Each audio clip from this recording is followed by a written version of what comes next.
একটা গ্রাফ নিলাম y equal to f of x, এই f of x এই গ্রাফটা। তো এই গ্রাফটার মধ্যে তাহলে এই ছেদক, সেকেন্ড মানে হচ্ছে ছেদক।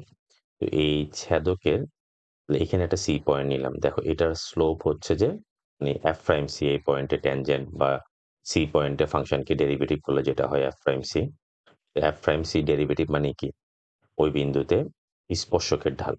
তো f প্রাইম c হচ্ছে 0.-0.28 আর হচ্ছে f of b হচ্ছে 1। এখন দেখো সি পয়েন্টটাকে যদি আমি মুভ করাই তাহলে এরকম একটা পয়েন্ট পেলাম। এটা লোড হচ্ছে না কেন? আচ্ছা হচ্ছে একটু, পিসিটা একটু ডিস্টার্ব করতেছে, একটু বেশি হয়ে গেছে। আরেকটু কমাই আমরা। এই দেখো তাহলে এই একটু চেঞ্জ হয়ে গেছে। হুম, আরেকটু আসা দরকার ছিল। এই দেখো একটা পয়েন্ট পাচ্ছি, হ্যাঁ। এই পয়েন্টটা হচ্ছে যে কি? তাহলে এখানে দেখো এই সি পয়েন্টের যে ঢাল হচ্ছে 1 আর এই ছেদকের ঢালও হচ্ছে 1। তার মানে একটা পয়েন্ট সি পেয়েছি। আরেকটা সি পয়েন্ট পাবো আমরা এই জায়গায় ঠিক। এটাকে এখানে নিয়ে আসলে এখানেও হবে। আমি একটু আস্তে, আস্তে মুভ করি।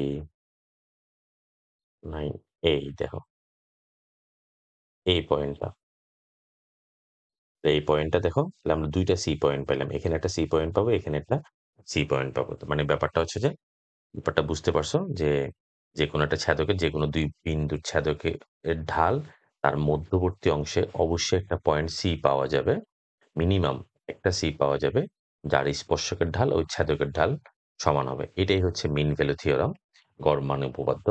তো এটা একাধিকও হইতে পারে। আমরা একটু চেঞ্জ করি। তাহলে মিনিমাম একটা পয়েন্ট সি পাবো, যে সি